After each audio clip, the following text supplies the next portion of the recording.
The All Smiling Faces podcast is now sponsored by Tyre Spot, the Northeast's leading tyre supplier with branches across the region. Tyre Spot don't just do tyres, they cover everything from servicing to wheel alignment.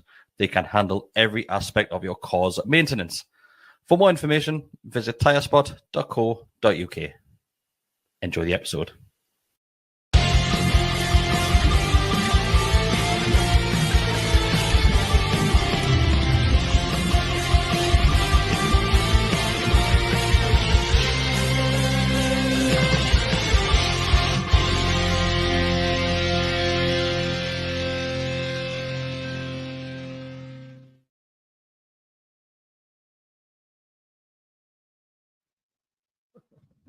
Hello, everybody. Welcome back to the Always Smiling Faces podcast on the GallowgateShots YouTube channel. And you do have a full house tonight. It is Chris, joined by Bestie, Decker, and Mark. And 2 weeks in a row, I'm going to sit here and say I've got nothing to talk about and managed to fill the next 60 minutes.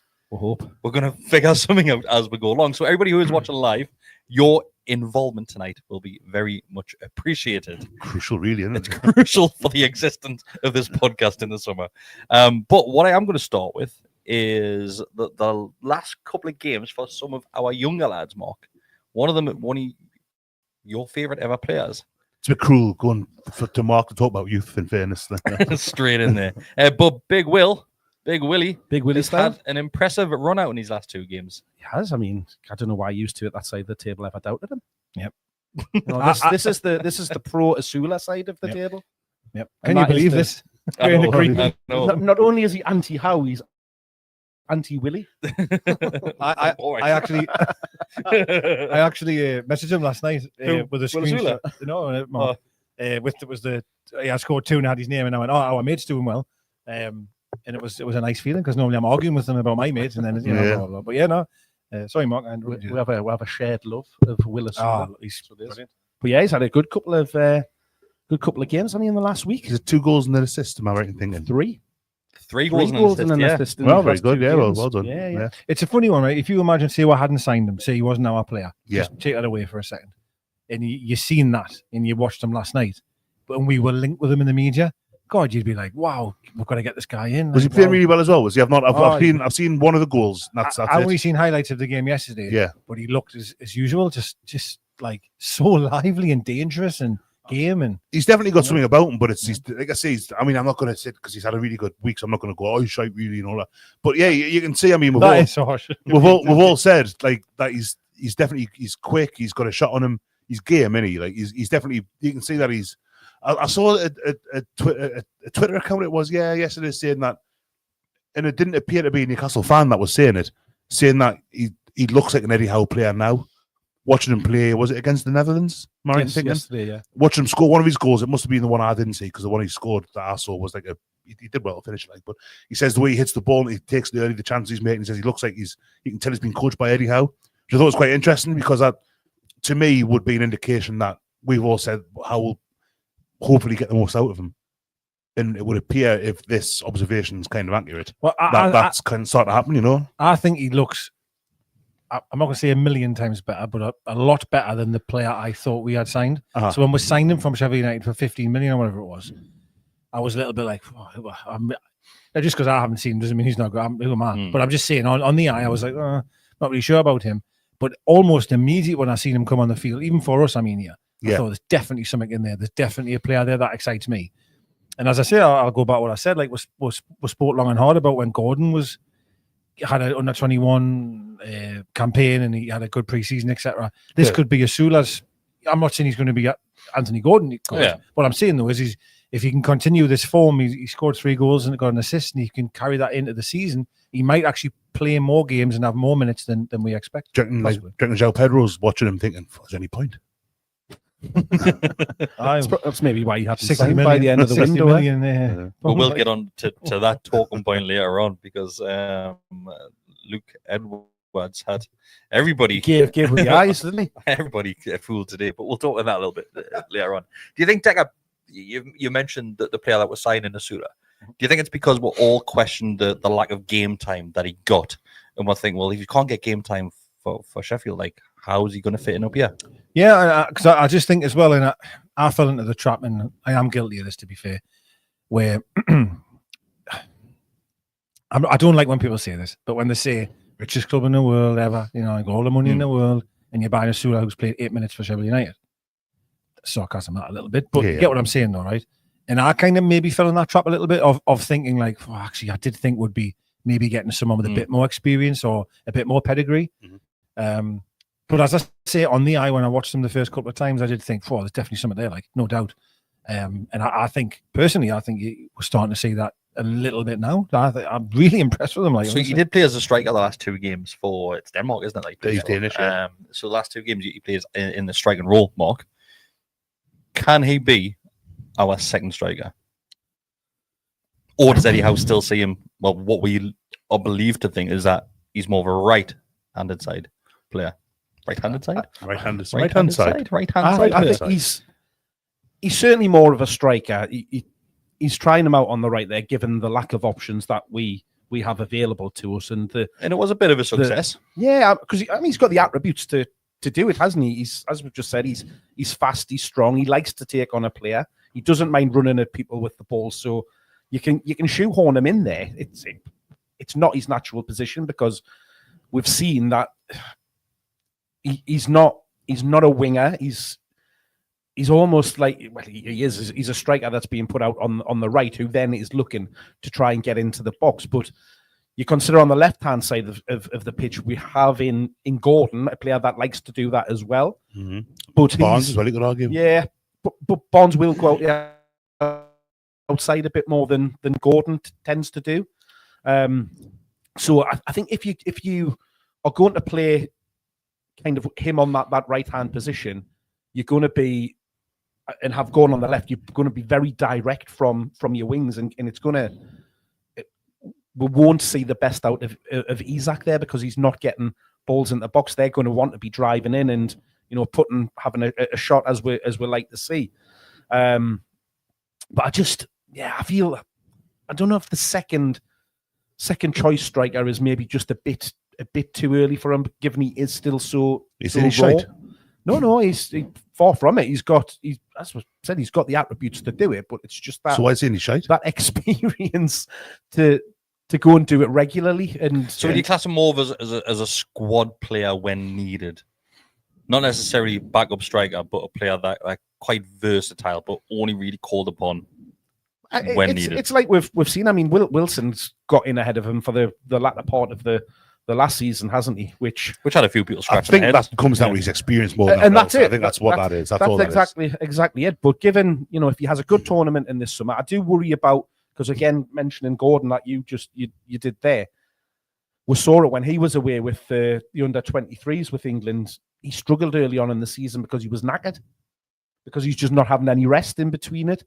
Tino is the same. He's, you know, played left back again, which is a bit of a talking point for England for the under-21s in the last few games as well. So, albeit it's great to see them getting international recognition and getting the minutes under them belts, it does worry as far as the season starts kicking off that they're maybe not going to be as fresh as you'd like them to be. But they should be very fit. On about Livermore, Tuchel said that it's kind of his last hurrah with the under-21s. It's some reason that he's going to be in the England squad for the next decade, by the looks of things, and hopefully still in the Newcastle squad for the next decade as well. I want to go from a comment that's been sent in by Dale, just to go back to Osula for a second. And he says, the Osula signing was so underwhelming at the time due to the window as a whole. If we had signed him in a window with other top signs, I think people would have seen it differently. That's a fair point. Possibly, but maybe people were a little bit resentful, maybe that we hadn't. That was more of a, is that it? Yeah, because that was the case last summer. Because it was, I remember sitting here, we were marking the transfer window out of 10, and it scored quite low, didn't it? Because we obviously made Lewis Hall's deal permanent. 3s, I think we went with. Something along those. I think I was a bit more generous, and obviously I was right, because look at what happened. Like Hall got made permanent. He's like Steve Bruce, isn't he? Rewriting history. I've seen that. We've got to talk about that one later on as well. That's horrific. Yeah, I've only watched it, but I cannot watch him. I get so annoyed. I don't think I've seen this. You're going to open my ears and eyes, because I have no idea what you're talking about. So he's done a podcast in the weekend. Well, let's go through that at the end. It's wild. It talks about the part he plays in Joe Linton's development. Right, we'll do it at the end. Yeah, but yeah, was Gordon after the Euros? Gordon was all right, wasn't he? It was more after the under-21s Euros when he got the player of the tournament. He was okay the season after that. It was the last season after the European Championships in Germany. When he didn't play it. He didn't really play at all. Then he didn't go on the preseason thing in Japan, and he was just looking at the start of the season.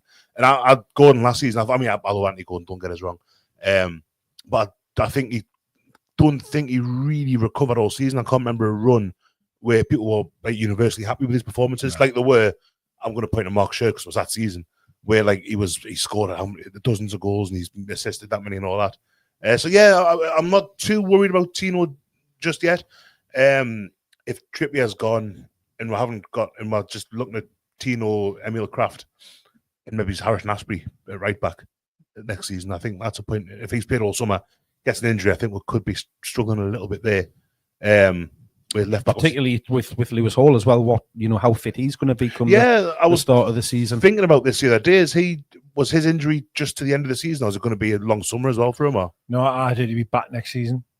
I've got no true evidence on that, but I just remember when the injury happened, they said he'd be back next season. So it might not be the start next season. True, that's true. True. So it might be all right. So that's bad news. I think on the Osula one about the second choice, I do think it's just a lot about what we do in the market. Like, it depends on who we bring in and whether or not he might be forced to be second choice, depending on who we bring in. Right? Like now, people might look at João Pedro, for example, and say he could technically play up front, which he can. Yeah, but I would imagine we're not signing him to immediately play up front. Of course, we're not. I'd be very shocked at that. Yeah. So like, Osula might be like 2.5. If that makes sense. Like, because I don't think if he was signing João Pedro, I'll be surprised if we went and bought another striker, even if Wilson went. Yeah, it's a lot of money to spend if you spend 60 million on the striker. There's a question came in earlier about the Athletic sensible transfers thing. That was on. I watched that this week. I thought of that straight away because Semenyo's one of the first ones that he mentions. Talk about, is it Diamande, the centre half from Lisbon?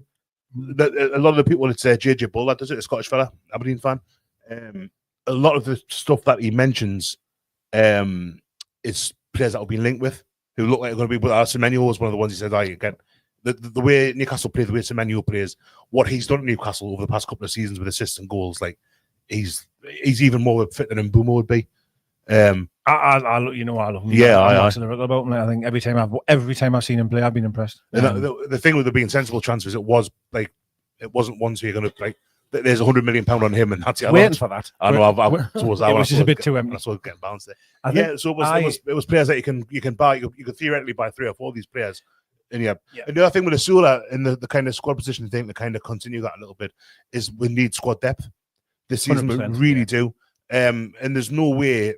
I think if Wilson goes, there's no way it's just Isaac. I'll be very surprised if it's just Isaac and Osula as strikers in the squad next season with 38 Premier League games, at least 8 Champions League games, and they're going to try and go far, you'd imagine, in the Cups. Haven't had a taste of it this season. So I would 3 lots this time round. I mean, we only played 2 games less, was it, the season just gone, than we did in the Champions League season, which seems mad, but because we didn't have the injuries, and I suppose the travel's a factor, and the standard of teams that we're playing against, it wasn't quite as I don't know, what would the word be, quite as intense? Yeah, intense. I'm really tired. I'm knackered, I'm trying to watch these Club World Cup games. It's got us knackered. But I think Osula, there's something, I don't know if I saw it online or if it's just something in my head, but does he go away on loan? I think he stays around the club. By a couple of people. I think he's got to stay around the club. I think even if you look at players that have gone out for loan us in recent years, it's nobody that's really been involved with the first team. No, I suppose Elliot Anderson would be the closest because that's just because he was that good at Bristol Rovers that he came back and was like, actually, he's better than Anderson and Matty Longstaff. Yeah, but were the first teamers? No, at the time they were. I mean, they were in the. In around the squad, but they weren't really getting game time at all. Yeah. Where Osula towards the end of the season, you were seeing more and more of them. So I'd be very shocked to see Osula go on loan. Our squad is just not strong enough to lose him on loan. Yeah, we need builders. You then have to buy even more. You know what I mean? Now, just want to go. We spoke about something last week about João Pedro in terms of his position, heat map, and all that malarkey. And I think consensus was he never plays on the right. Like it was pretty much a striker or to the left. That was João Pedro. Yeah, and. So that, like, to go back to what Mark was saying, I know a lot of people say, well, I think Howe's trying to get him to play out wide. Well, to go from Mbeumo possibilities to, well, actually, Osula I'll do. That scares us, like. So hopefully that's not the answer, like you know what I mean? I didn't want Murphy and Osula to be with 2 right-wing options. And that's why I think that right wing has still got to be priority. For us. And you just hope that's that's quietly ticking away in the background, and maybe that's the one that comes out of the player out of nowhere, gets the eyes going. If you bought Pedro and Semenyo, Ream. I saw a thing last we week go. about João Pedro saying like apparently he'd be happy to go on the right for Newcastle. I'm thinking, who's he telling this to? Is he saying, oh, by the way, tell Lee Ryder I'll be Harry on the right? Luke Edwards with them eyes, probably. We had that. It says, oh, you go on the right for you.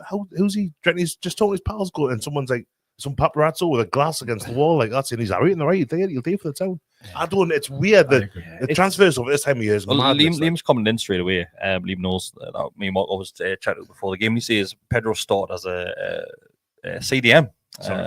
But can be another power number 8 when Isaac plays. So I think once again it's probably Eddie looking at the versatility of a player, and I think that's what it is. Yeah, which is great, isn't it? Yeah. That you want loads of players that can play in multiple positions across the field. Of course, it's fantastic because you'd never know where you might want to change tactics. They can slot in a different area. You get injuries or whatever it may be, or lack of form, and you can change things up. So I agree with it. It's great. You know what I mean? And I think what we mentioned last week as well is that I think Pedro, once again, he probably would come in with the idea as playing as a striker, but he's probably already been. It's got to be the second striker, though, as opposed to your number 9. But then also putting it on the table that, right, cup games, whatever competitions where Isaac isn't playing, that's yours. That's going to be yours. So Isaac, at the end of the season, he basically was limping around the pitch for the past 2 months. Honestly, we said last week, we need to manage his game time a hell of a lot better. Yeah. And I know we couldn't do it last season because of Callum Wilson struggling throughout the season as he normally does. But you need to bring a player that can be that option. And not Osula. I don't think Osula is ready for that role just yet. Do you know, going back to last, it's only just popped in my head and I could be wrong, but how we were trotting him out when he clearly was injured. Mm-hmm. Yeah. Like, do you think there's a sense that the player's almost saying, like, you've got to play as like I'm saying I'm fit. Almost not saying player power. I don't necessarily mean as strong as that, but like as if I was thinking, shit, like if I don't play him here, like because he wants to play, is that going to? I think it's probably more of a pride thing. I think it'll be a player be like, no, I want to play. Like, not basically saying, no, I'm 100% playing. I think it's more of like, no, like this is me role at the end of the day, and the club need us. I think it's more of that. And it's like we've said, an 80% fit Isaac gives you more opportunity if that ball drops at his feet, or he gets that one chance to score over, a 95% fit Callum Wilson. Have we ever had a 95% fit Callum Wilson? A long time ago. I think the last, he probably I was feel there. really harsh. I remember saying a while ago that like Wilson's legacy, in spite of the fact that at the time when I was saying he was my second top scorer, obviously Isaac's overtaken him since. But people talk about Wilson now, and he runs in jeans, he's knackered, he's finished, and he was so good for he was really, really good for it. It's such a shame that like that's become the narrative almost around Callum Wilson. He was such a good player. He still is a good player. He still is. It's as we know, Mark. Time waits for no man, and it's time catching up with him. The amount of injuries that he's had, but he'll still do a very good job for a club. I think so. Yeah, I think if you maybe Bournemouth, maybe someone like swap him for Semenyo. There we are, sorted. Swap. What kind of? Because he's out of contract. Yeah, he's free to leave. Well, that's what he's getting. Extra soon, anyway. Soon. Next week, the end of June, isn't it? Normally 30th of June. Yeah. I want to talk about the Club World Cup a little bit as well. Because of any of you watch any of the games, because I've not seen a single one. Yes, I've watched highlights of all of them, and I watched the last half hour of the Bayern Munich 10, Auckland 0. Absolute shambles that game. Ridiculous. So talk me through that game, Mark. So imagine a team of 10-year-olds playing against our first team. The 10-year-olds would have won. No, John. Yeah, it was literally boys against men, stuff like it was. Was it really that bad? Absolute levels. Towards the end of the game, Auckland broke a little bit down the left, and the fella just stood on the ball and left it behind him. And then, in fairness, the Bayern Munich player, I was surprised he did the same thing, right at the very end. But yeah, it wasn't a very good advert for it. When you look at it and you think, well, it's such a mismatch. Is to be like ridiculous. So, like, I'll be honest with you, I never really looked into what it was and what the whole tournament was trying to be. Then I watched The Rest is Football. They had done like a prediction thing on it in regards to went through each group as to who's the strongest, blah, blah, blah, blah. And when I saw some of the clubs' names featured in it, I went, they're going to get absolutely mauled. And that's exactly what's happening, because it's not a level playing field. I mean, even when you get the Euros and World Cups, you get some of the smaller nations that get a difficult time out of things. But this is even, going down a level from that. You know when Man United didn't enter the FA Cup and them did one? 99, 2000-ish, yeah. Yeah, I remember them playing Sao Paulo and that Romario did that flick pass now. Unbelievable. I can't remember being 10-0 in them games. I could be totally wrong, by the way. It was only 8 teams. There wasn't many, was there actually? There wasn't many. There was like Mexican, grown massively. Necaxa were there, Sao Paulo, Man U. It wasn't a huge. This is the biggest one ever. It's the first 32-team one.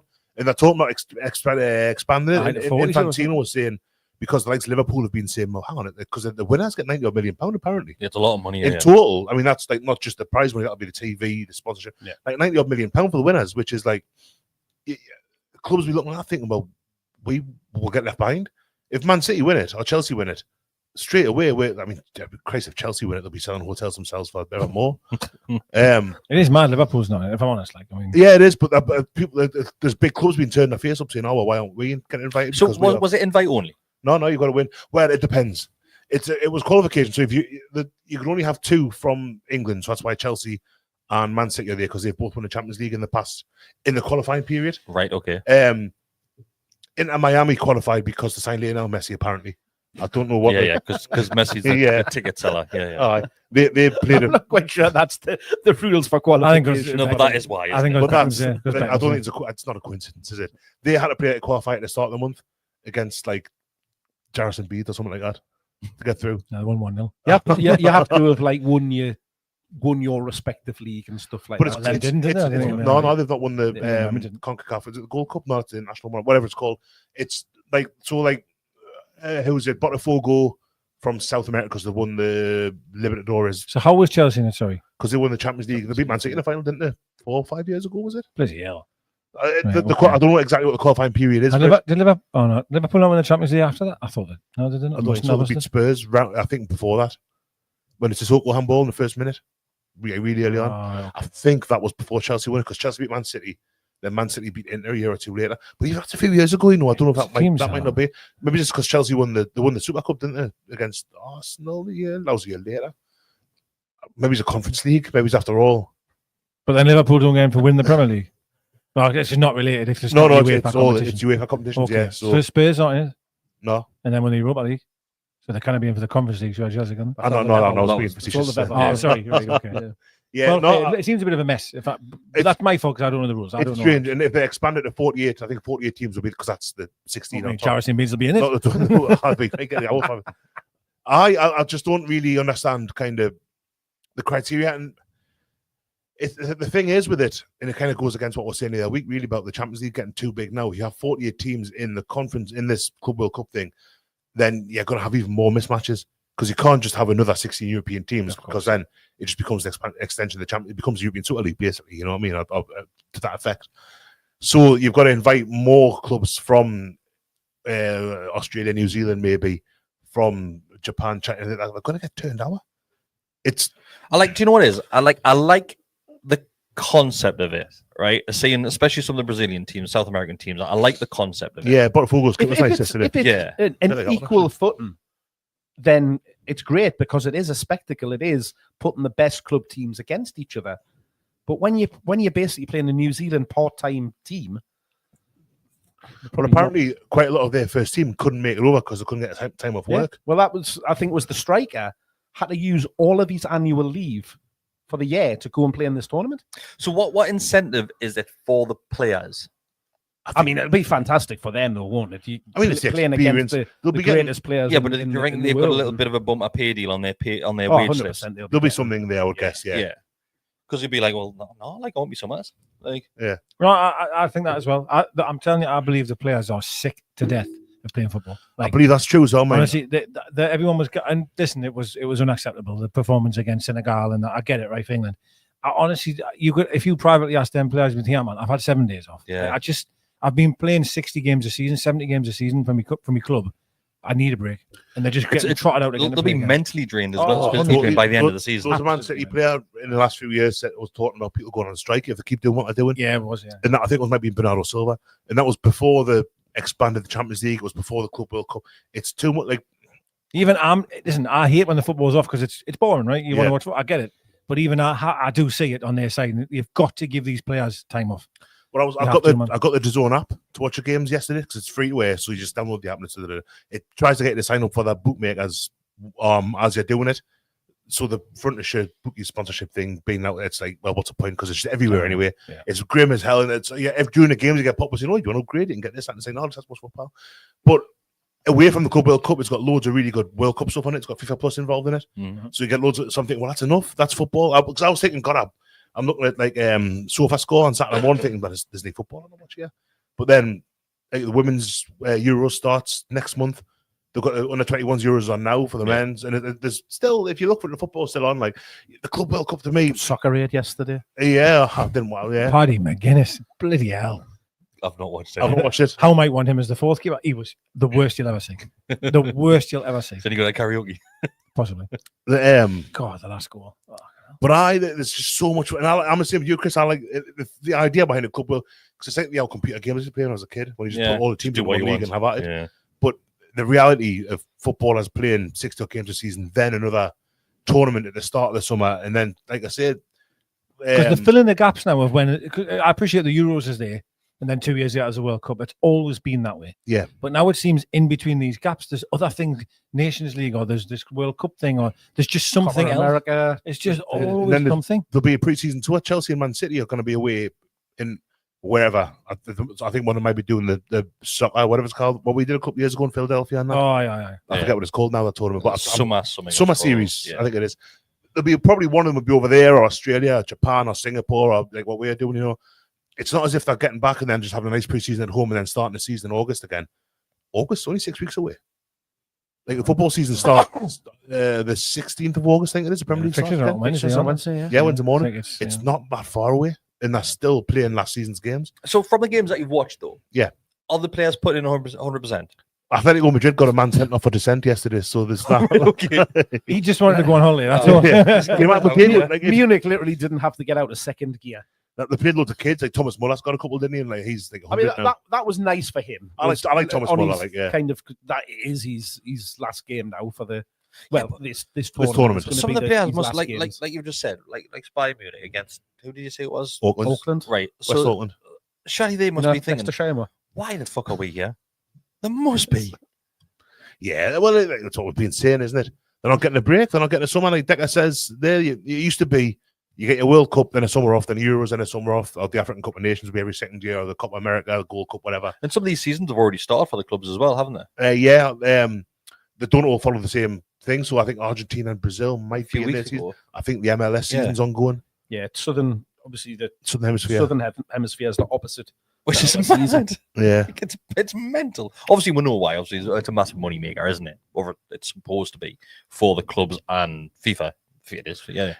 And I still think it's what drive up players' wages more and more as well. Yeah, because they'll be going, like I'll tell you what I think. I'm going to be playing all of these games, which is true, right? True. And then you're dragging us away for a summer. I want X. Then it's just more money. What I've seen of it in the presentation of it and all that, and the way it's slick, it looks. They've done a good job with the presentation. It's good. James Richardson that does the Champions League. He's presenting some of the games and stuff like that. They've got a decent cast of like pundits and stuff. I can't remember. I just started rolling on from the conversation that we had last week. I don't think Peter Drew's involved. Is that where Rio went? Oh God, leave him there. So when's the next game? There's one now. Chelsea are playing now. To go Chelsea. Yeah. It's like a World Cup, but it's 3 or 4 games every day, and up until the point at which it finishes. But I'll tell you what, Channel 5 apparently. Channel 5's got some, but the Zone's got everything. But if you've got the free one, the Zone, you can just watch the games that are on now and a bit of preview stuff. If you've got a proper like upgraded thing, 10 quid a month, you get all sorts of stuff. But it's just trying to get more money out of you to watch football. But to go back to the point I was making, I think if FIFA get it right, and it looks like they have started to get it right a little bit, I honestly think this is going to be massive. And how long is it? 2 weeks? More than that. I think it's 3-4 weeks. The World Cup normally is 32. Thing is, with 32 teams, that's normally 62, 63 games. You can't do that in a fortnight. There's 4 teams in a group, isn't it? 4 teams in a group that play 3 games and the second round, quarterfinals, semi-finals. So if you do it all in a fortnight, like you get blokes' legs dropping off and stuff. Yeah. You have a squad full of Callum Wilson. But like, imagine, let's say we had been invited along to this, right? Yeah. Right. So our season, exactly the same season as what we had last season. Imagine then trying to push the likes of Isaac out for even more games. Madness, man. Not a chance. Madness. like you need a huge squad. It jeopardizes your season ahead. Yeah, it does. I think what it can do. I mean, I'm looking at the Chelsea team. Yeah, I think they've got a few players on that or top end, like they're better players. Yeah, I suppose maybe those that it's getting them off to a really good preseason for the younger lads or the lads that are in and around the squad. It's more of a competitive game than what preseason is. So I suppose that's a positive. That's a lovely strip, by the way. There, the Galaxy ones, love. But you're absolutely right. I mean, you cannot be trotting out like Isak and that. Well, we're desperate for him to have a bit of a rest. I mean, he would probably go there and he wouldn't play anyway. But I don't know. I just don't believe in it, mate. Like, to be honest, I just feel the players need to have a break. Like, I agree, but I honestly think that if clubs are now trying to get themselves involved in it and complain that they haven't been invited, it's only going to go one way. If the money it's going to be a big thing. And again, though, the game's poisoned because it's all money. They don't want to be there to win it, really. They only win it because they want part of that £90 million pot. That's all it is. And it's just shit because it's again down that route of money. Everything comes back to money. You want to win the Europa League. Why? No, there wasn't a single mention about winning the trophy. It was about getting the Champions League to get money. The game's gone in the bin. Like, I'm sorry, it's too much. I'm not going to go down. And they've struggled to sell tickets for this, haven't they? It looks like. Yeah, they were selling for hundreds of pounds to start with. Then by the end, there was one college in America. It was like 30 quid for 5 or something like that. It was a real. I can't remember the exact numbers, like, but yeah, it's. But I honestly think it's weird because you watch a team. Like, I don't have any. I've looked through the teams all. There's not one I really care about the winner. Honest, it's not like a World Cup where you go out England or '94. I was an Ireland fan because England didn't qualify. I don't care if Chelsea win. I'm not going to be cutting a boot in a blue shirt and a scarf and being racist and all that. Like, don't want an English team to win. I don't care. It strengthens their position. Yeah, that's the thing. The money. Well, that's the thing, isn't it? They get £90 million, but if the players are all knackered, it's kind of a bit of a. Yeah. It's not. It's just too much, man. It's ridiculous. It's in America, isn't it? Like it is. Yeah, in America. So I think it's always been that way to summer before a World Cup. America got a lot of fake pictures.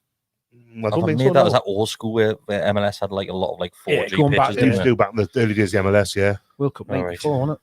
I don't think World Cup '94 had many or any fake pictures that I'm aware of. I definitely had one. I remember. Wasn't it like Irish lad scored? Was it Grey Houghton? Nah, that was a proper pitch. They had this the Detroit Silverdome, Superdome. I had the roof on it, but it was still a proper pitch, I think. But I think all pitches, professional pitches now, are the same, where it's like the hybrid, like what's in James's Park, is where it's got fibers woven into it and stuff. And that's true. Still real grass though. Yeah, just with fibers mixed in. So are we all in agreement that this is something that we're probably going to be expecting every single summer now? Every 4 summers, I think. Oh, is that it? Yeah. All right. Yeah.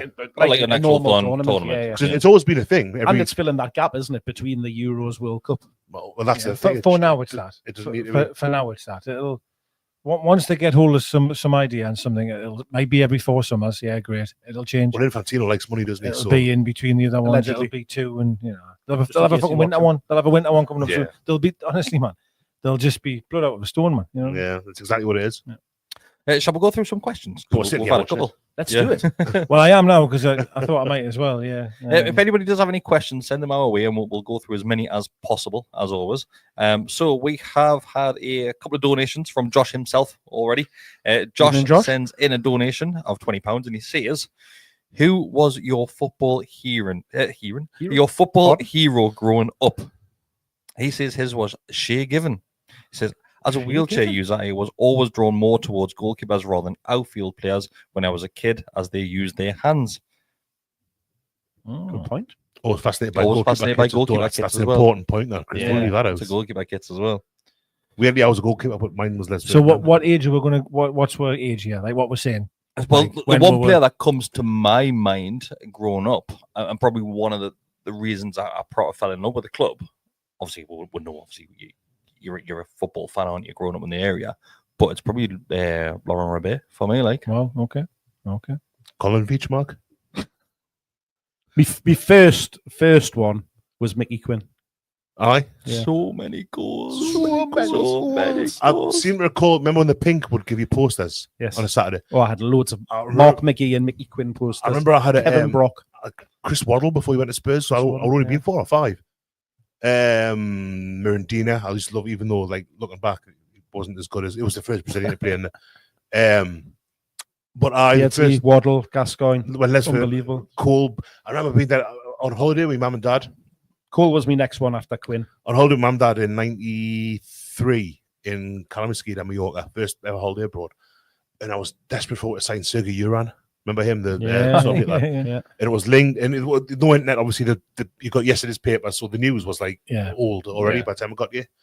And I remember sitting in a restaurant, and my dad was on the phone with my granddad, and I was like, "Oh, this is well." And my mum's got no interest. Oh, it's Sergei Uran's going to sign, mum. And dad came back and says, "Oh, Peter Piazzi signed." Like, what? Yeah. Peter Piazzi signed Newcastle. Unreal. Watching him play with Andy Cole, of course, and now Peter Piazzi is without doubt my favorite. There's already a lot of shows for all-time Piazzi in player. there. In the chat, to be fair. It's a tough one because it's like, who was the best player? Peter Piazzi's the best I've ever seen. Dick, haven't you? But then Andy Cole for me was unbelievable, like unbelievable. Yeah, then Shearer's the greatest for me. Ferdinand for me as well. I love Les Ferdinand. Even other players like Beckham was a massive part of like me playing football and stuff, and like I absolutely love it. But you know, everyone knows how much I love Beckham. Everyone knows how much I love him. But I think I've said it before on here as well. Cantona, I absolutely loved Cantona when I was a kid. Oh, I didn't. Until he scored at the Gallowgate end. 95. And then I hated him forever after that. He's something else, right? But he was an unbelievable player. I like him more now. Other teams' players.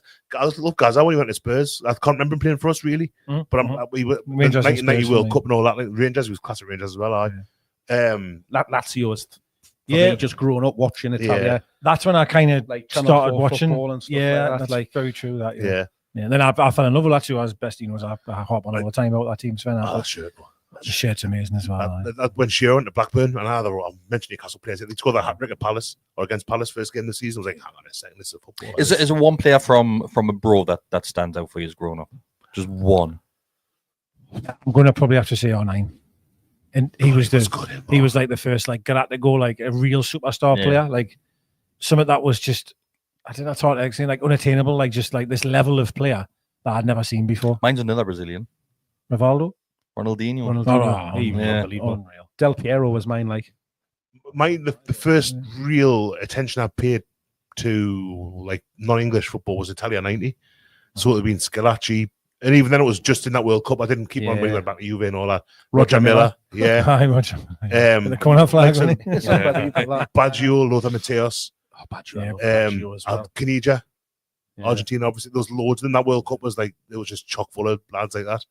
Batistuta was brilliant as well. Even though he was shouting from Lee once about that. Batistuta was the first one to score hat-tricks on consecutive World Cups, I think. Batistuta scored 3 against Greece in '94, then 3 against Jamaica in '98. Remember his goal at Champions League against Arsenal at Wembley when they moved to Wembley? That strike he did. I can't remember. With Fiorentina. Fiorentina. Oh, it's an amazing strike.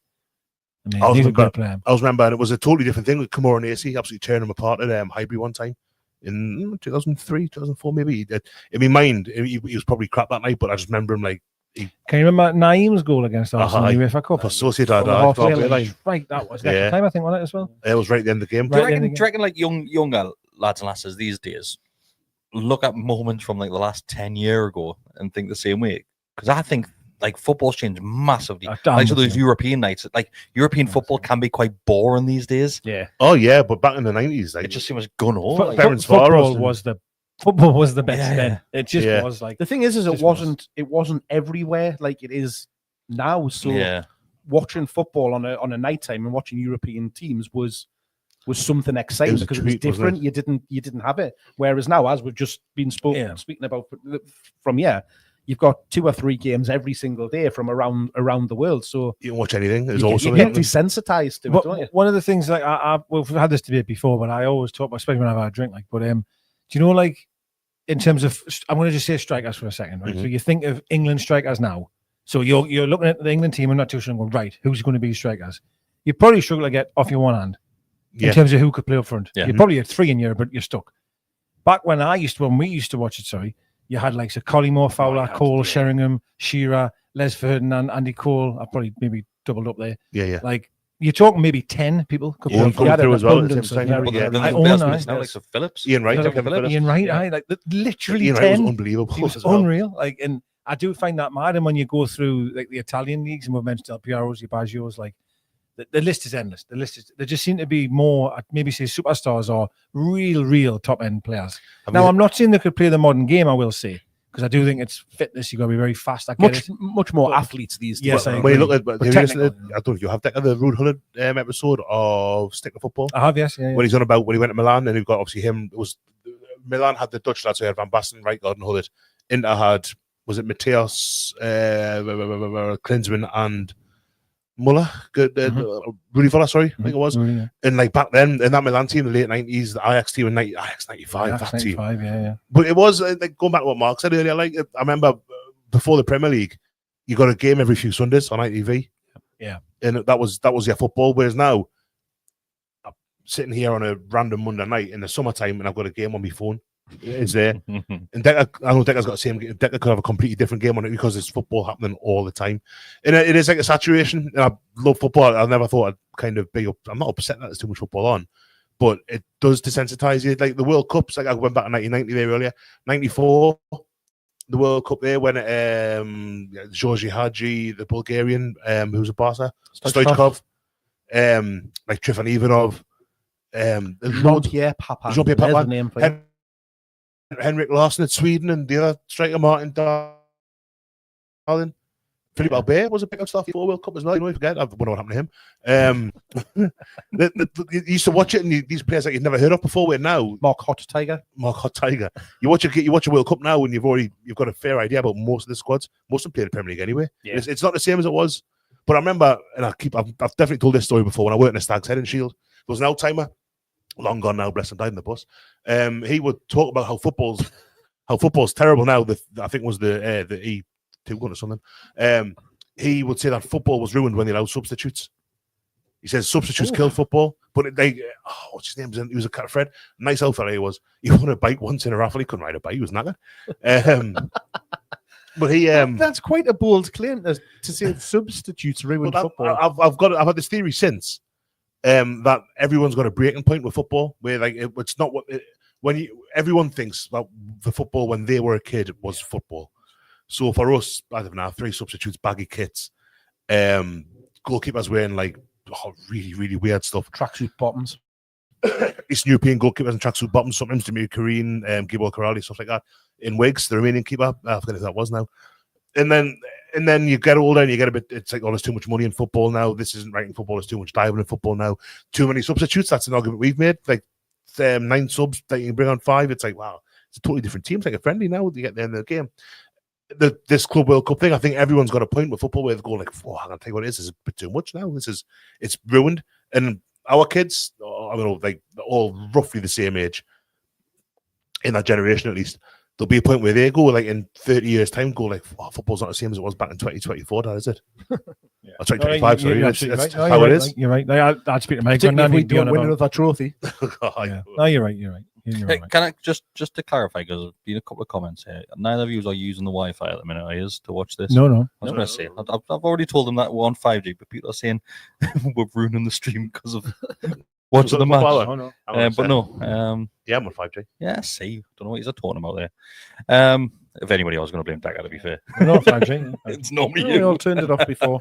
Right, let's see if there's any more questions. There was another one from Josh, and it's another one which is goalkeeping related. Did everybody answer his original question? Heroes, yeah, we all did. Heroes, yeah. With knobs on, we had a good hour there or so. So Josh says, "Hi lads, hope you're well.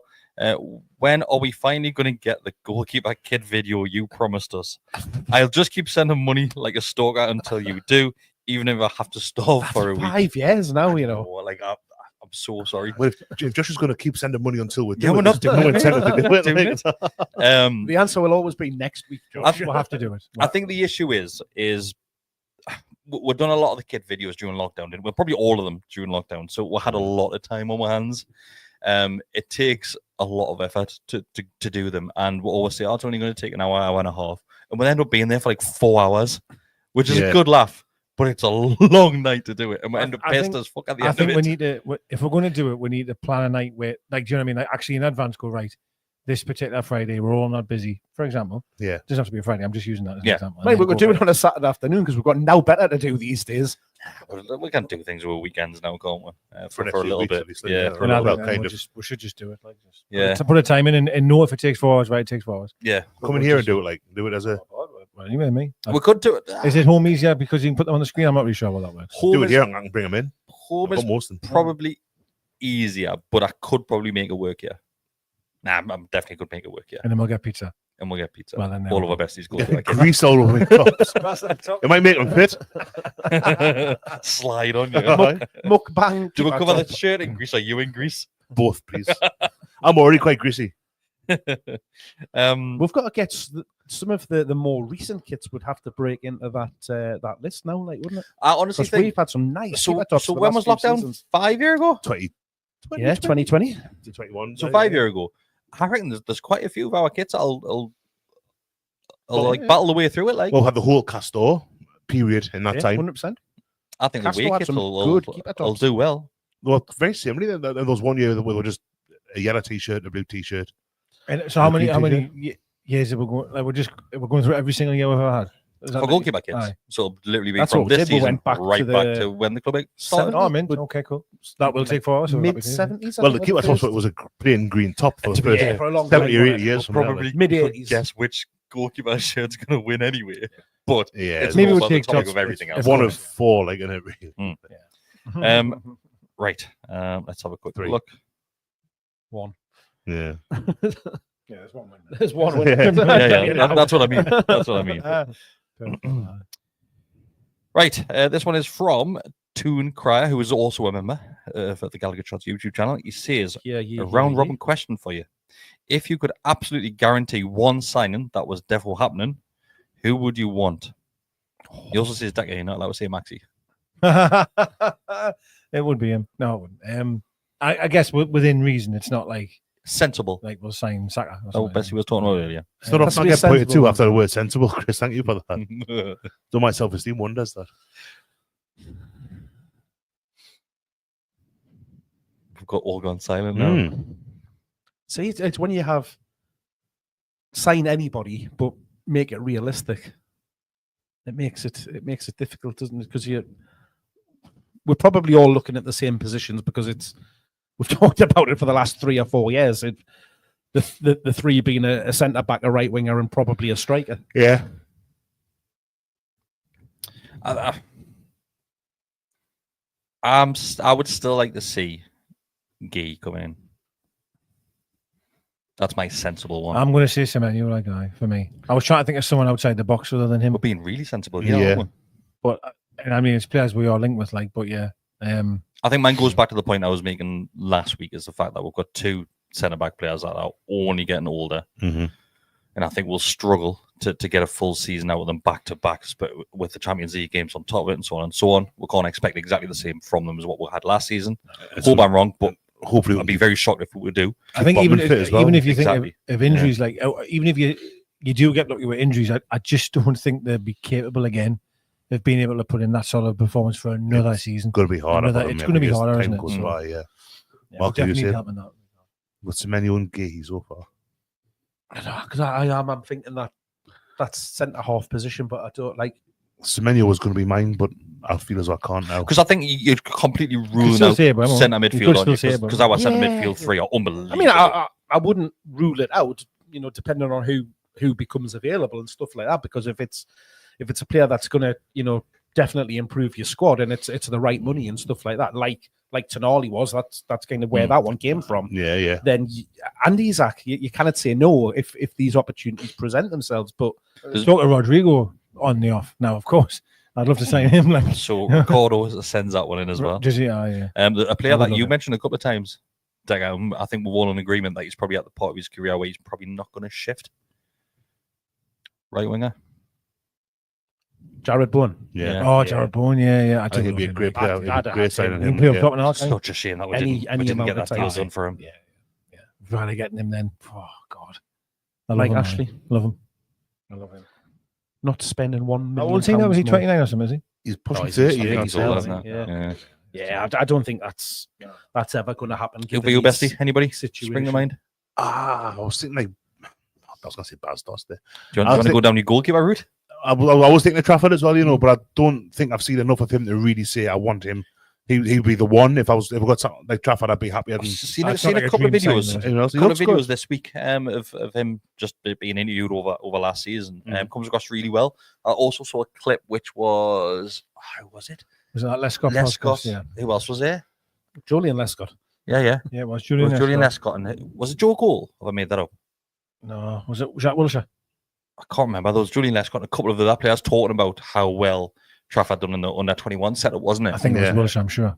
Because He's not playing. He's very well not thought playing of, in this tournament because he's with the He's in the first senior team squad. Yeah, I would like Trafford, I think, but I'd like to see more of him to know that really. But I know there's that one of when he saves the penalty against Spain, isn't the final?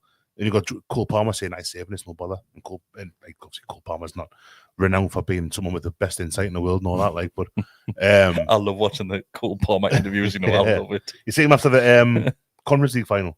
Aye. And I made me mates talking like, I wonder if, and he's an excellent player clearly, but there's just nothing going on. Oh no! And I was thinking, I wonder if that's how he stays so cool. He's just got no perception whatsoever. Yeah, I don't think anything arses him, does it? He's just like, I'm playing football. So Scott's comment in. It was Lescott, Joe Cole, and Ashley Cole. Oh, was it? All right, fair. I think I would like to think because he's good with his feet. He's young as well, like so. You've got a good few years out of him. They were waxing lyrical about his feet on that particular episode of that podcast. Like, I was thinking, like Gyökeres from Sporting, but I don't know if he's turned Man United down, hasn't he? Last week? If it's just because he's in that league. Who had Josh Stockton loved it goalkeepers because we're using the hands. All we're talking about these days are goalkeepers. How good they are with their feet. That's another probably a point where people, about switching off from football or saying it was not like my day is people will be like that going, watch this pass now from the back. Well, Neville's talking about that one his recent one. Don't watch that. Yeah, blaming Pep on there. They reckon Gyökeres is Arsenal, isn't he? Or possibly Dzeko. So. Patrick Schick from Leverkusen would be a good one as well. But then you're upsetting Isaac probably. It's hard, isn't it? To go sensible, yeah. I'd go for a defender, but maybe not Gay, just given the fee that he would take, and but it'd be less than the fee that it was. It would. Well, you'd hope anyway. At least given what they were hanging out for, and the fact that he is now in the last year of his contract. But there's still a hell of a lot. Like I'm just thinking of who's playing for the 21s at the minute. Like if you've like Kwanzaa's playing in there, and at the minute he's very good young. I mean, I know he gets his game time. Joe Bellingham at the minute. Who doesn't want to? He doesn't want to be known for his brother, and he's doing everything his brother did.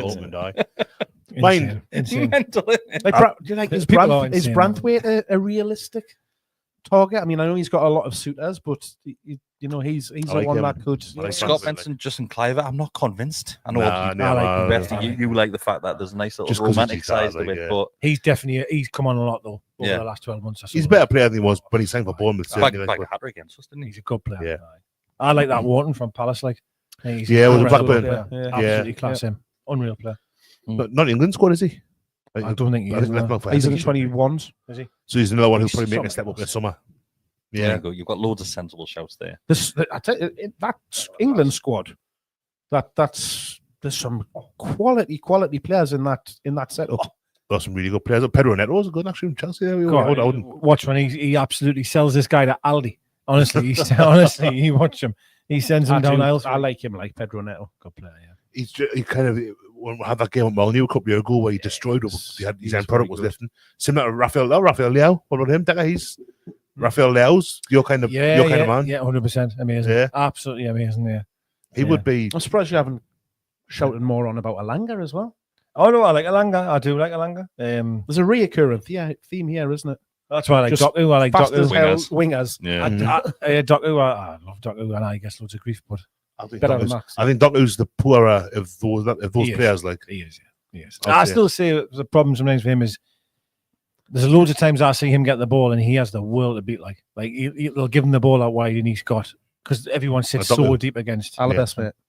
It's one of them moments. I'm like, look, I actually have sat there and watched all the best because, like, he's just got everyone to beat, and then someone will go, "Well, I ain't done now." I was trying to get past 18 players, man. Yeah. Like, shut up, man. But get him on a break. He could just pass the ball to somebody else. No, but he does normally. But the reason he's on the field isn't to just pass sideways. Like the most misery players you see these days, he's on there to try and make a difference. You know what I mean? And that's what I love. I love someone that wants to. Hence, we've talked about Ronaldinho and people like that. But we don't like Ronaldinho because he passed backwards. Imagine Ronaldinho in a Newcastle shirt. Can you imagine him? Can you imagine him? Imagine when a key side. Fucking step all that. What a player he was! What a watch. Yeah. He's passing with his shoulder. Let's get him off. Right, this is just right. Has anybody seen? I know we briefly touched on it a couple of weeks ago. because this blew my mind. The Ballers League. No. That's been I've binned seen off already, Russ- hasn't it? Are they sacking it off, have they? I think so. Kieran Clark Yeah. is the greatest player in the world. Oh, I saw a compilation It's thing this week about that. unbelievable. I know. I'm watching this going, what on earth? I Who saw is it. I this saw it a player? couple of weeks ago. I think I brought it up when he done that trick where he lobs it out our player Yeah, and he's yeah. away. But bearing in mind, the player that he lobs over is like the size of me. Like he's a chubby lad. Like, so you're thinking, but I saw the clip of Dave. If he's back in the It's goals, like in front, literally, like- it's unbelievable. He's like whacking it in from 50 yards out into the top corner. and I've all seen sorts. it on a he was a recess canny goal. player, You see, so on a recess strike and then What? Oh, He could always Well, he ball him. broke Alan Smith's leg by just kicking it off him, didn't he? That's my one time. Oh, But it's I thought unbelievable. Kieran Clark was a good player. It was too much that last half season, whatever it was. Championship, he was great for a while. I thought Kieran Clark. Yeah. Well, actually, before we're going to the last couple of questions, because Kieran Clark's names came up, and we mentioned Steve Bruce earlier on. Oh, that's a nice tie-in. Nice segue, that one, it. Yeah. Take it through it, Mark, because I've not heard it. Decker, you've not heard it, have you? So he's been doing the rounds on podcasts again in the weekend. Which podcast is it? Just a random one? I can't remember which one it Something was. like Cheers, mate. I can't remember what it was called. Bruce's beef. Are you surprised he's not being on? I know I'm Average changing it. performance. He's not being on. Gary under Neville's not one. under the cosh. Aye. Because he would absolutely. Yeah, because they all stop what I was going to were say there. licking his Hoop. the whole Right, time. sorry, I and he interrupted you, mate. got sacked and everything, wasn't he? But honestly, this we'll find the name of it and put it out there. But it's just the most ridiculous thing. Like, we've already seen it with stuff where he's been being interviewed and he just completely rewrites history. Yeah, he's got. And the presenters or the people that are interviewing him don't pick him up on anything that he says. It's like it's gospel. Do you think it's what because he's coming out with? they're unaware? Because I probably like I'm not gonna lie. Let's say I don't know what Steve Bruce's career was like at every other club that he's been at. But as soon as it's at my club, then I can call bullshit on it. Do you not think it's probably that? I think there'll be an element of it, but in this particular one, the presenter's obviously done some homework because he's asking relevant questions and talking about. And the piece that is the worst is the bit about Joe Linton, and he kind of they get onto him, start talking about it, and he almost and this goes completely against everything that he said previously about Joe Linton when he's been the man who's been responsible for him to come into Newcastle and stuff like that. He totally changed his tune and said, "Oh well, when I joined the club, the deal had already been done. It was already agreed. Blah de blah." Whereas in previous ones he said, "Oh well, yeah, I was there, made sure that he signed. I was involved in it, and all of that kind of thing." And then it went on to talk about the fact that he'd had this revival at the club of moving round into midfield, and to give him his dues, he said, what Eddie Howe's done there to make him a midfielder and one of the top ones in the Premier League. Then we didn't ever see that happening. But he then went on to talk about the fact that when he came to the club, would signed him, would give him the number 9 shirt. He was a record signing at the time for a lot of money. So was that expectation he was going to be the striker. Steve Bruce immediately, after 30 seconds of seeing Joe Linton playing, knew he wasn't a number 9 striker. A lot of us had that conclusion. I think we all knew that. However, Steve Bruce then proceeded to play him up front as a striker for the next 2.5 seasons. A year or so. And they talked about that. He then even went on to talk about the fact that we did the research and we're seeing that when he was over in Germany, he spent a lot of his time playing as a striker out on the left. So again, rewriting history again. So of course, what I did was when I was manager of Newcastle is I recognised he wasn't good enough to be the striker, so I put him on the left wing and played him there because that's where he was more comfortable. Him and St. Maximin at the so, same time. Both of them. Let's remember history here. Steve Bruce, you played him up front constantly, but a handful of times where he probably done because He did put one away a couple of times in fairness. He definitely did, yeah. But Maxi was always out on there on the left. Yeah. And he even talked about the fact that they would play to his strengths and stuff like that. And I was like, mate, you didn't have a clue. as the quote that we've just said, his whole ethos of football was give it to Maxi and just see what he can do. Yeah.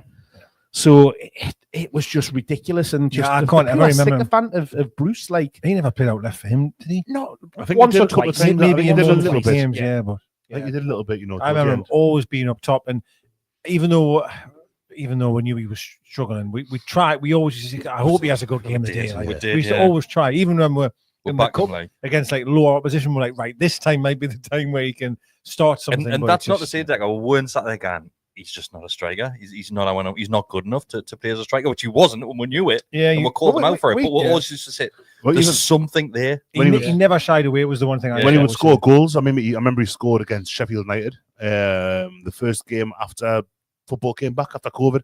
He scored it, and it was like it still wasn't particularly convincing. There was that one where he left the ball at the back post. I think it's Newport. Across comes and he just leaves it, and it bounces, hit the post and go out. Maybe. Yeah. There's that game which El Grande Simon mentioned where he kicked the ball off his own face. That was when he was good. That though. Yeah, that was when his revival. That was Spurs. I can't remember which game it was. I seen it. He was playing well at that point. Someone put it on Twitter the other day, or X, the other day, and it was a side by side of it was Joe Linton during the COVID era up front. He's almost just looking for the ball. Like it's not celebrating now. And then a picture of him now hunting it down, and it's like the size of him is unbelievable. Weirdly, I was watching. Unbelievable. I was going to make an exact point. I was watching a thing. It was like his highlights for it.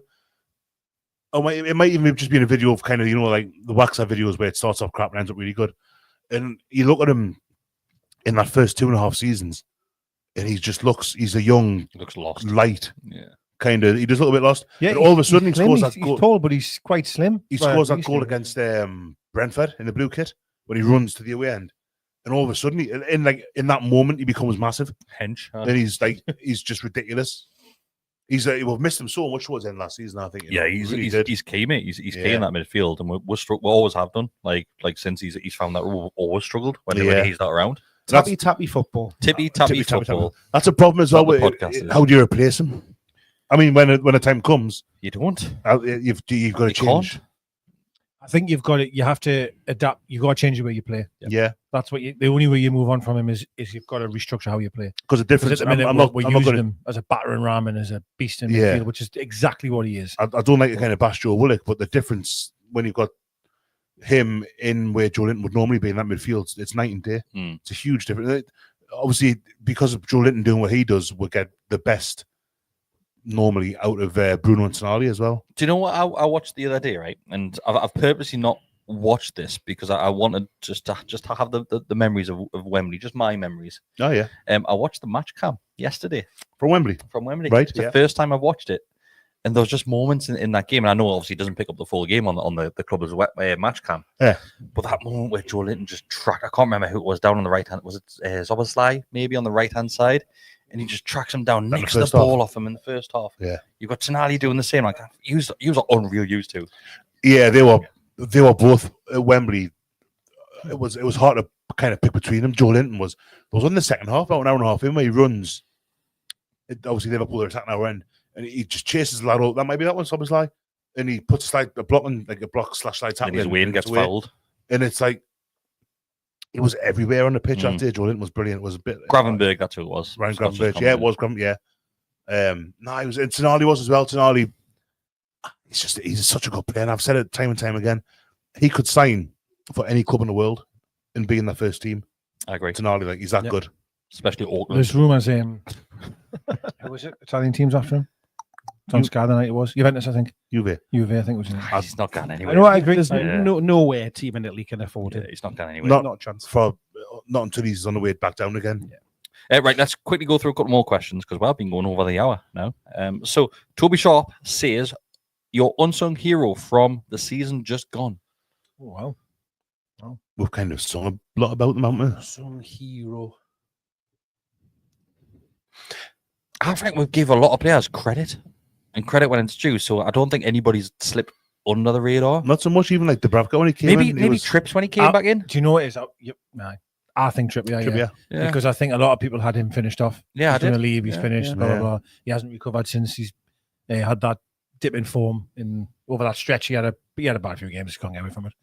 I think Trippier's done amazing since come back in. Like, to be honest. Yeah, the cup final again. Just talking about it there when he was hobbling towards the end of the first half, maybe made like Kieran wanted to say we're in trouble here. And like. he was the best player. I thought on the pitch at that time. Up until that moment, he was screaming, "Get him off!"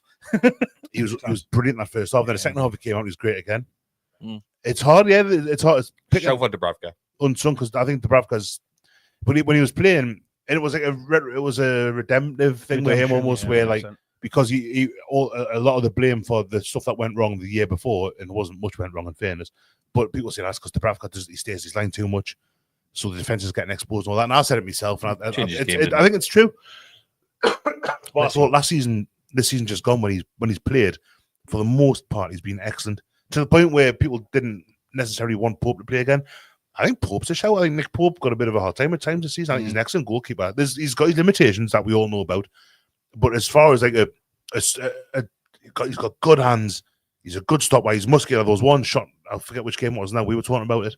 Someone had a shot, it hit him in the chest and bounced away, and he just didn't. It was like he was made of cement. He just didn't. He's a really good goalkeeper, Nick Pope. Explains his kicking ability. Maybe that's the case, yeah. I think in certain quarters, Bonds probably didn't get all the plaudits he deserved. Yeah, a funny season, Barnes, didn't he? Because he started off really well with all those goals, had a bit of a dip in the middle when Gordon, and then after, again, the cup final, West Ham away, when him and Livermore down the left, and all of a sudden Barnes is right back. He was great. Yep. And he dipped off at the very end when we played 5 at the back. Because it was the wing backs kind of didn't really work, I thought, with the wingers. And he was getting chucked on the right quite often as well. Yeah. But it is hard to say. I still think Dan Burn, even though everyone's seen his player of the season, hey, watch the video the club put out. 100%. The player of the season. Sean Longstaff's lush about Dan Burn. I've not seen it. He was just like Longstaff saying, like, he was brilliant, but he's just a lovely bloke. He's like how nice a man Dan Burn is. Yeah. Obviously, he was on the thing at Sam Fender last night with a trophy as well. And it's hard to call him Unsung. Dressing up as a cowboy in the week as well. Great fun. His Instagram's the best thing in the world. He seems like a nice fella. And it's hard. We literally sing about Dan Burn, so you can't call him Unsung, can you? But I'd still think like it's criminal how underrated he is by fans of other clubs. He's such a good centre. He actually got a bit of recognition for the fact that obviously he's been playing in the last handful of England games, and then in the last game when he didn't play, Senegal one, wasn't it?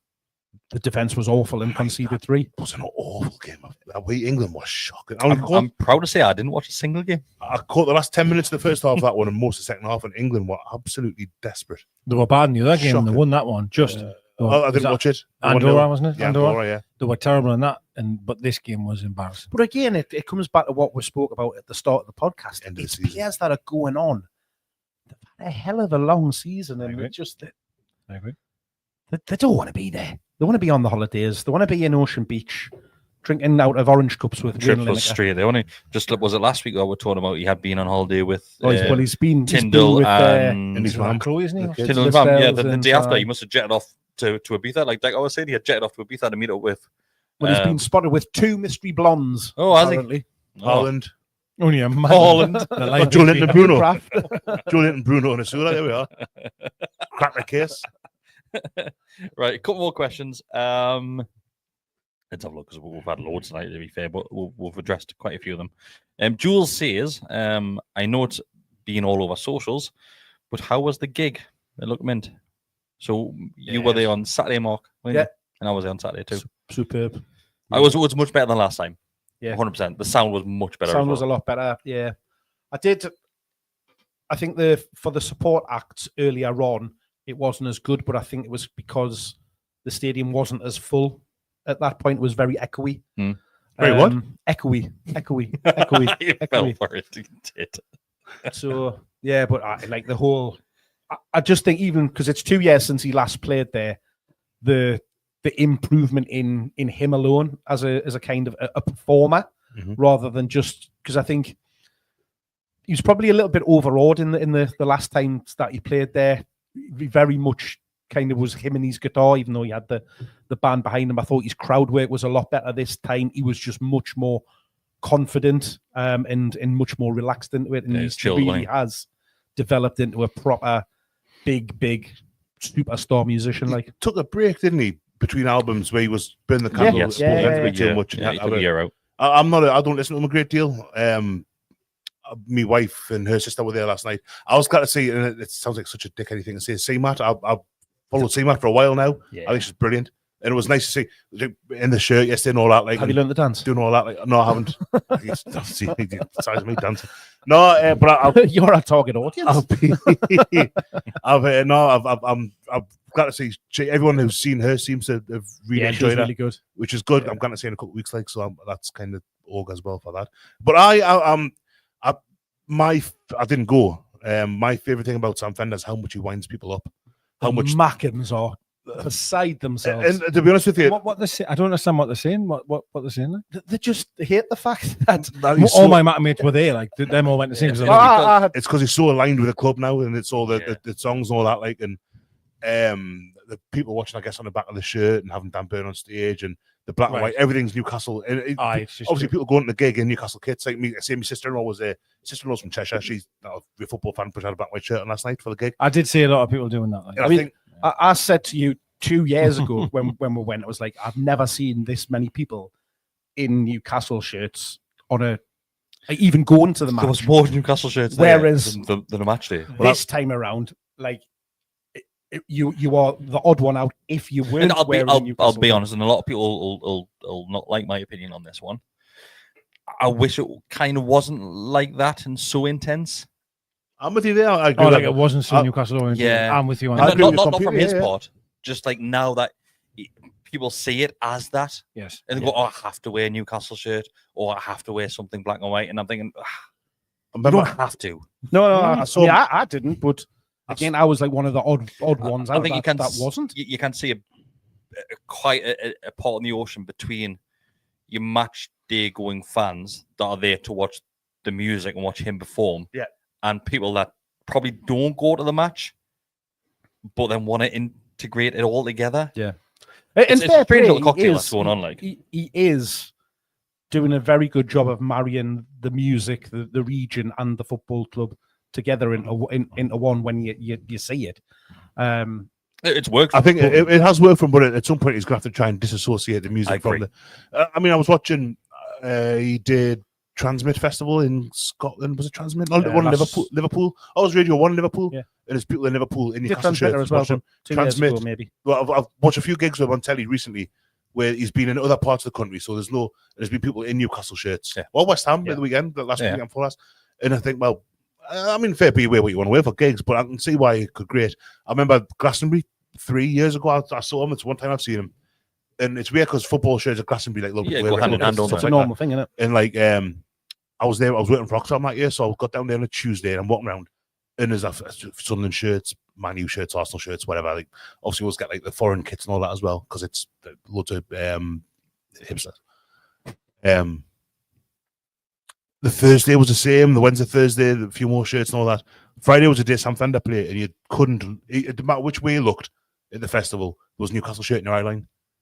It didn't matter, and I didn't think to take one because I don't. Well, actually, I did buy one, but I didn't wear it. Not for that. I just happened to buy it because it was cheap. Not fit either. No, it was actually one of the few ones that does. It was a black Castor away kit. You should see them at the Proclaimers. At the Hibs kits. They're all in Hibs. Is that right? One. No, I'm just making that up. All right. Well, that'd be quite nice. See, Easter Road singing Sunshine on Leith and all that. I bought my ticket ages ago to go with my mate, and I was really excited to go. And then I had a ticket for about 8 months or something, honestly. And then I was organized. A text went in the golf group and went, right, remember, guys, we've got to get there Wednesday, blah, blah, blah. And that was the date. And I was like, hang on a second. That can't be the same day as Fender. And it was the same. Yeah, so I had to obviously get rid of it. But yeah. But it looked very good. It looked great. It looked like people had a great old time. Like, and everyone. I've noticed he's changed the key of his songs as well. I don't know if any lower, a lot lower, especially people watching was a lot lower. And I was like, that's how he's trying to, because he can't sing it. Basically, his voice will give up. So he's had to lower the keys on a lot of stuff, which I thought when I first heard it, I was like, it's mad how a song can change key and sound so different. I kind of hope Liam Gallagher's done the same this summer. He might need to, or just play click tracks. Did you see the video of it was a video that someone took outside the back of a rehearsal room that Oasis were meant to be rehearsing for the new tour, and he sounded terrible. Mine Liam always sounded terrible, but I was going to say that it's always been a good. Wasn't he at the boxing? He was at the boxing money. Fuck me. Oh yeah, horrific. I saw Oasis like 6-7 times when they were like back in the day and all that. And the first time was 2000. Last time was 2006, maybe. It's current. They've been going for 7 years by then, man. Well, yeah, but they're still current. They're recent albums, so they're current. And they were poor more often than they were good when I saw. But then you've got the old stuff like the Live by the Sea and There and Then, where that sound amazing. And he sounds amazing. His voice was and then 97, his voice fell off a cliff, and that was that. Don't do drugs, kids. Well, Branderson still sings great, and he was on heroin for years. I'm Marty gonna Pello. end it there because we've been going hour 15 minutes. So thanks everybody. I was just about to start telling kids everyone how good heroin was. No, that's what I meant. Thanks everybody who's joining me live. And that is a question in from Matt, and I'm gonna read it out, but I don't want anybody to answer it because I'm quite disappointed that he doesn't already know the answer to this.